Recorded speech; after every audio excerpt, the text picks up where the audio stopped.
Assalamualaikum warahmatullahi wabarakatuh.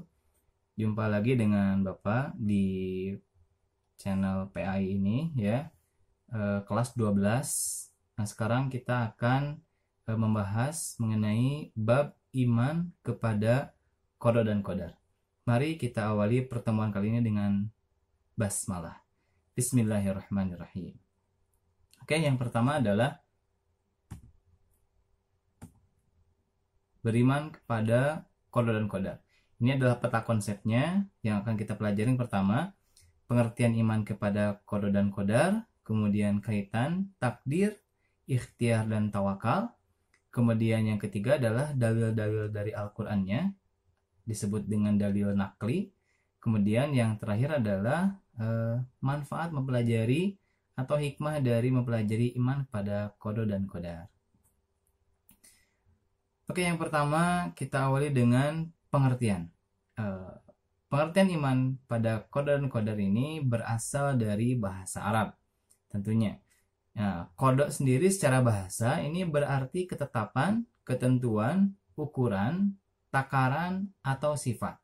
Itu secara bahasa. Nah, secara terminologi atau secara istilah yang lebih khususnya yaitu qada ini adalah ketetapan Allah yang tercatat di Lauhil Mahfuz, yaitu papan yang terpelihara sejak zaman azali, yaitu sejak zaman segala sesuatu belum diciptakan. Kemudian yang kedua adalah qadar. Qadar atau takdir secara bahasa ini berarti ketetapan yang telah terjadi atau keputusan yang telah diwujudkan. Nah, ini adalah perwujudan dari qada gitu. Nah, secara istilah adalah ketetapan atau keputusan Allah yang memiliki sifat maha kuasa atau qadir atas segala ciptaannya, baik berupa takdir yang baik maupun takdir yang buruk. Nah, ini adalah pengertian qadar secara istilah atau lebih khususnya. Simpelnya, qadar itu perwujudan dari qada, kurang lebih seperti itu.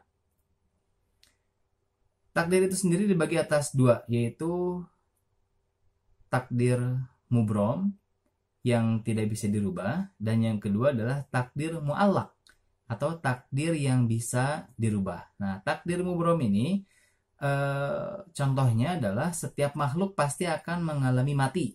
Nah, ini adalah kematian yang dialami makhluk. Ini adalah contoh ketetapan yang pasti, yang tidak bisa dirubah. Jadi tidak ada yang bisa merubah bahwa manusia tidak bisa mati atau makhluk tidak bisa mati. Tidak ada yang bisa merubah itu. Itu adalah ketetapan yang pasti, semua pasti mati. Ini disebut dengan takdir mubrom. Atau yang contoh yang berikutnya adalah seseorang pasti hanya punya satu ibu kandung. Jadi maksud ketetapan yang mubrom, takdir yang mubrom yang tidak bisa berubah ini adalah sesuatu ukuran atau ketetapan yang sudah Allah tetapkan, dan ini tidak ada yang bisa merubahnya. Contohnya seperti itu.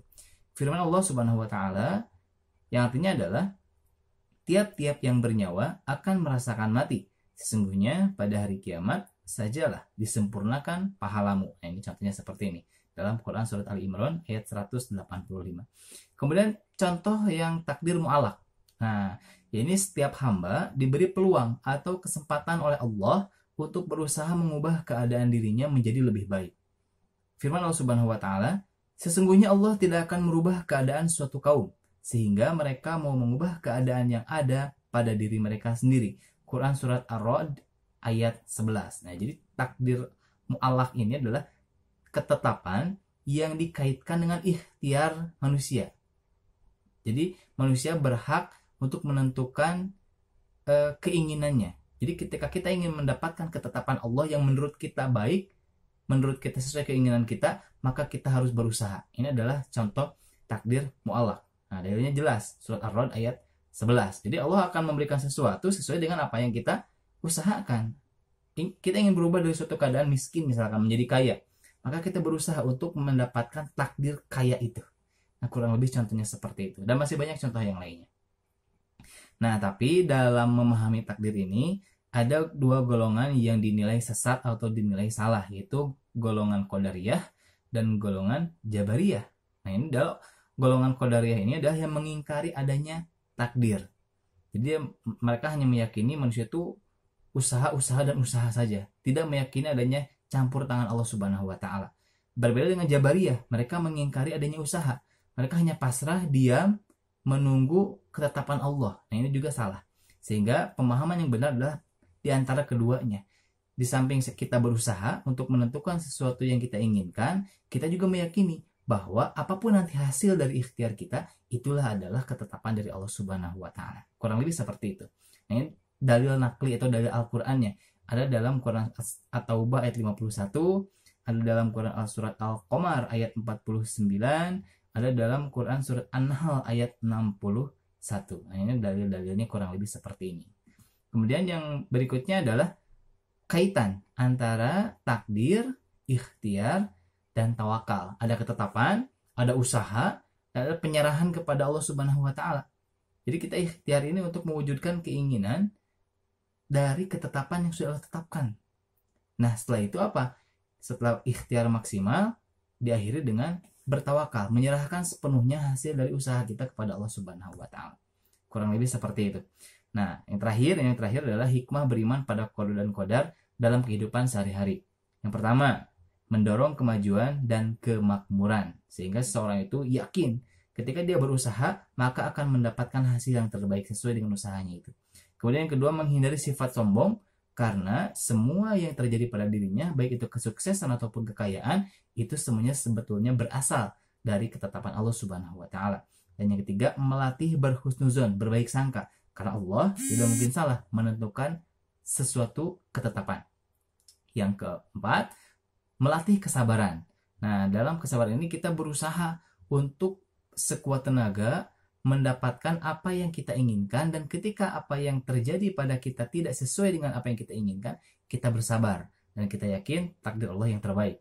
Nah, yang terakhir adalah terhindar dari sifat ragu dan penakut. Jadi bagi orang yang beriman kepada qada dan qadar, dia tidak ada keraguan, tidak ada rasa takut.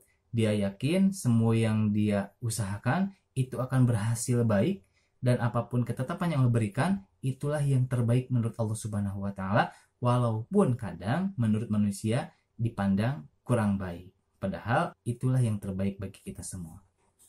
Alhamdulillah, semoga Allah Subhanahu wa Ta'ala mudahkan kita berusaha dan semakin sabar dengan semua takdir dari Allah Subhanahu wa Ta'ala.